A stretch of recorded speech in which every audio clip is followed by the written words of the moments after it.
Hey guys, Stable here. Today we got to look at the new Tier 6 French tech tree destroyer, Vauquelin. I'm running Violet. You can see a lot of feedback from you guys saying you like Oh Boy as well. Oh Boy or Violet, either way. Pretty good builds. Different options. You just got to know what your build is and then kind of play to the strengths. Here we got a game on Domination Mode North. I do want to point out before we get going here, this ship I think in this game was 2/3 upgraded.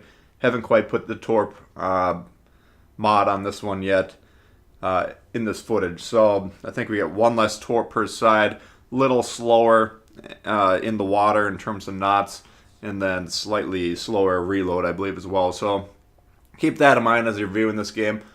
We spawned north of A. We're going to go over here, try and play this one. I have a number of different Vauquelin clips saved here. I was reviewing them last night. This one I chose, I think it represents kind of what the ship's capable of, and it also kind of represents the mentality. My mentality with the French destroyers is kind of affect whatever you're doing, whatever side you're on, whatever flank you're on, but be willing to move. You kind of have to be watching the map quite a bit on these. You have the speed, the mobility to be getting around the map with these to respond. But basically, kind of the philosophy that I'm trying to employ with this is harass the ships that are in your area, kind of get them to start thinking about you, get yourself rooted into their mind, and then either completely change, targets, maybe move from A to B or A to C or something like that, or just kind of massively reposition yourself so that they lose track of you for a little bit, go undetected for 30 seconds or whatever, switch angles that you're attacking them from. They'll be looking at other targets. They'll start to think maybe he's gone on, and then you kind of harass, resume harassing.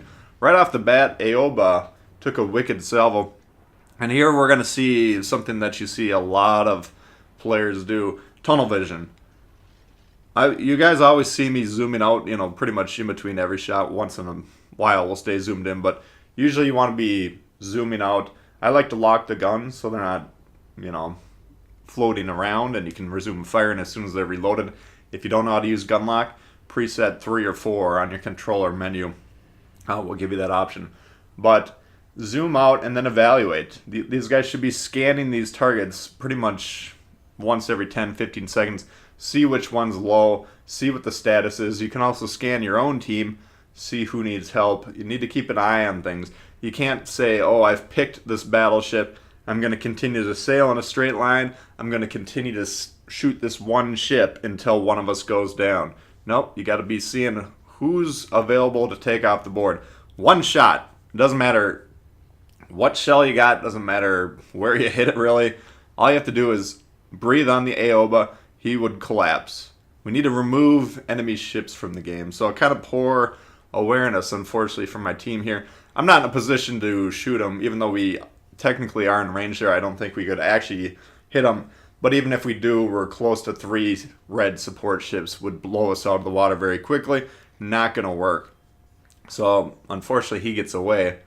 But that's alright. These guys, once we capture this base here, this is something I've been trying to do more and more. It's a good mentality to have, is recognize if your team is not supporting what you're trying to do. If you're spotting for them as a destroyer, or you're trying to assist your team by doing whatever, and they're just not having it. They're just staring down their periscopes and shooting this one angled battleship that's going to take them 12 minutes to kill.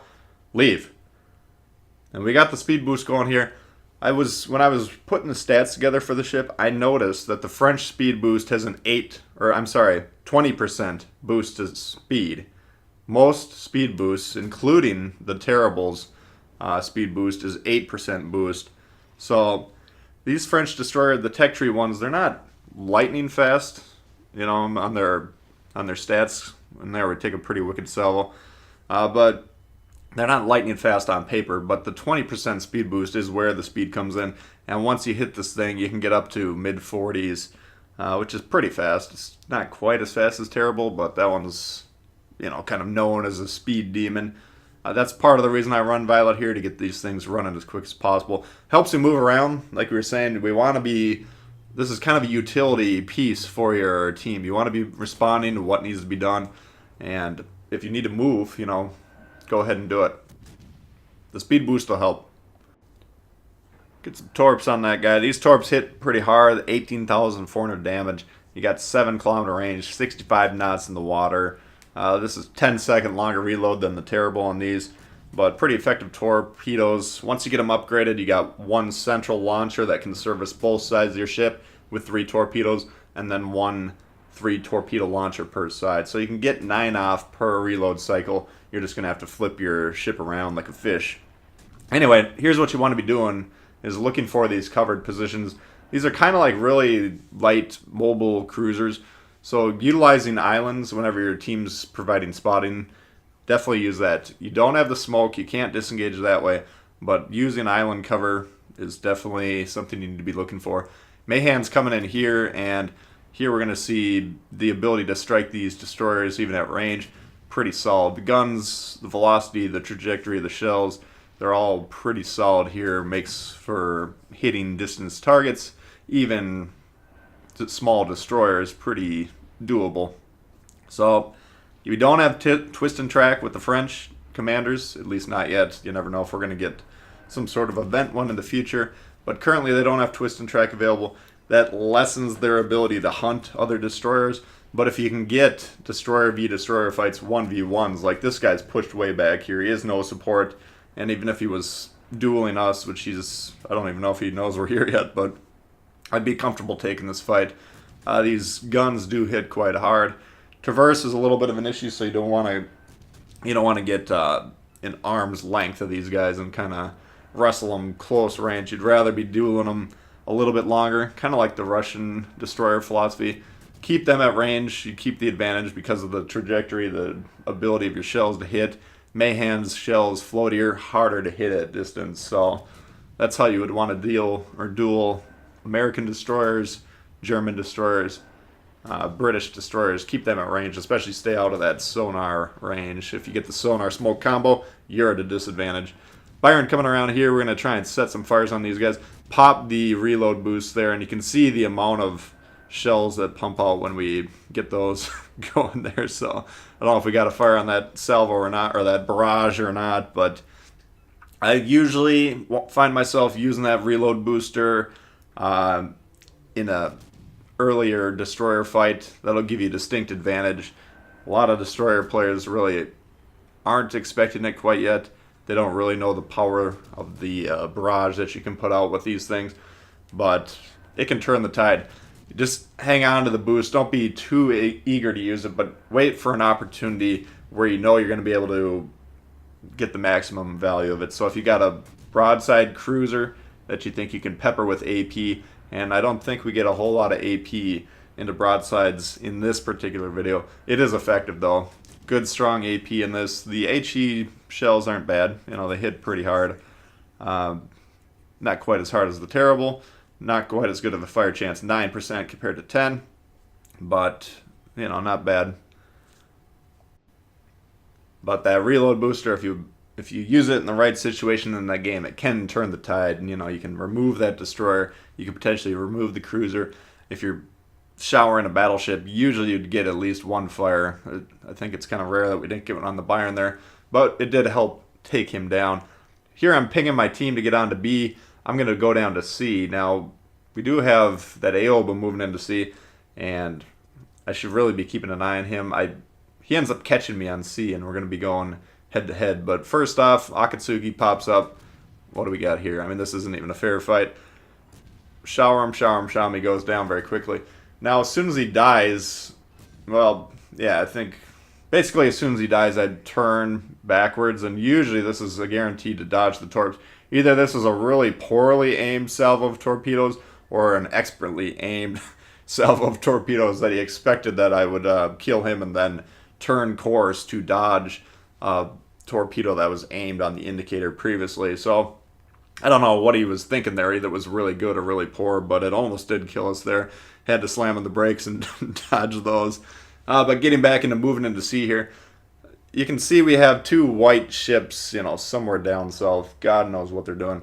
Don't chase those. Look at the map, flip those caps. That's how we win this game. You can see we're up on ships, down on score, and that's not an uncommon thing to find yourself, an uncommon situation to find yourself in domination mode. But had we focused on chasing those ships rather than flipping the caps, we're probably going to lose the game. Aoba's coming over here. I don't know if I lost track of him. I think what I was thinking was he was going to go south and then try and cut through that gap between those two big islands, but he shows up. That's not a good fight. We don't want an Aoba close range, but he gives us broadside here. And this player is one of my viewers. He sent me a message afterwards saying, wow, I did not expect the power of the Vauq, to whittle him down. Because we ended up trading. He was about a 80% health plus Aoba, close range against a destroyer. Usually the Aoba's going to lick his chops at that fight, but he provided broadside. I don't know if he was trying to torp or what, but you do not want to underestimate French destroyers. Don't underestimate the Russian destroyers. There's certain nations of destroyers where that AP, if they get you close range as a cruiser and you give them the broadside, they'll tear you up, as we saw there. So you got to be very careful about these things. They are very dangerous. I mean, I think the idea of the French, when they're designing them is, let's make these things very dangerous, but fairly easy to kill. You can't disengage. You have no smoke, so you have to rely on,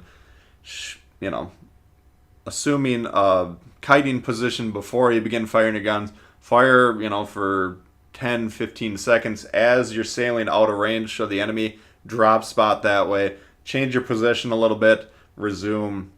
And kind of come in and out of the enemy's consciousness. Harass them. Whittle them down. Look for opportunities to, affect the game. Keep an eye on the map.